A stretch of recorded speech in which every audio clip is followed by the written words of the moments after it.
हे पार्थ, इस तेज गति से चलती हुई दुनिया में मनुष्य का चित्त विचलित होना स्वाभाविक है। जब चारों ओर इच्छाओं और अपेक्षाओं का अंधड़ हो तो मनुष्य के मन में तनाव उत्पन्न होना स्वाभाविक है। किंतु यह ध्यान रखो, तनाव केवल तुम्हारे भीतर के अज्ञान का परिणाम है। अज्ञान वह है जब तुम यह सोचते हो कि तुम ही करता हो। यह मान लेना कि सारा कार्य तुम्हारे ही प्रयासों पर निर्भर है, यही अज्ञान है। आज के युग में मनुष्य हर कार्य का फल तुरंत चाहता है। इस लालसा में वह अपने चित्त को अशांत कर लेता है। जान लो, जो फल पर आसक्ति रखता है वह अपने भीतर तनाव और अशांति को आमंत्रित करता है।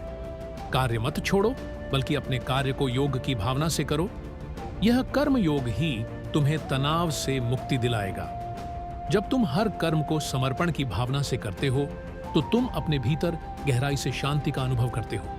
याद रखो, यह संसार तेज गति से दौड़ता रहेगा। तुम इस दौड़ में केवल तब तक ही टिक सकते हो जब तक तुम अपने चित्त को स्थिर रखोगे। स्थिरता का आधार है ध्यान। हे अर्जुन, ध्यान का अर्थ है अपने मन को वर्तमान में लाना। योग वह है जो मन की चंचलता को रोकता है। प्रतिदिन कुछ समय निकालकर अपनी श्वास पर ध्यान केंद्रित करो। इस प्रक्रिया से तुम्हारा मन शांत होगा और तुम्हारी ऊर्जा पुनः संचित होगी।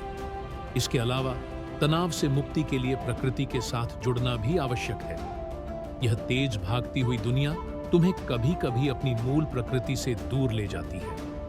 वृक्षों की छाया में बैठो, नदियों की धारा देखो और सागर की गहराई को अनुभव करो। ये तुम्हारे भीतर की शांति को जागृत करेगी। परिस्थितियां तो सागर की लहरों के समान हैं, कभी शांत कभी उग्र। तुम केवल नाविक बनो। सुख और दुख, हानि और लाभ, विजय और पराजय, इन सबको समान समझो। यह भाव तुम्हारे चित्त को स्थिर रखेगा। जब परिस्थितियां कठिन हो तो इसे एक परीक्षा समझो।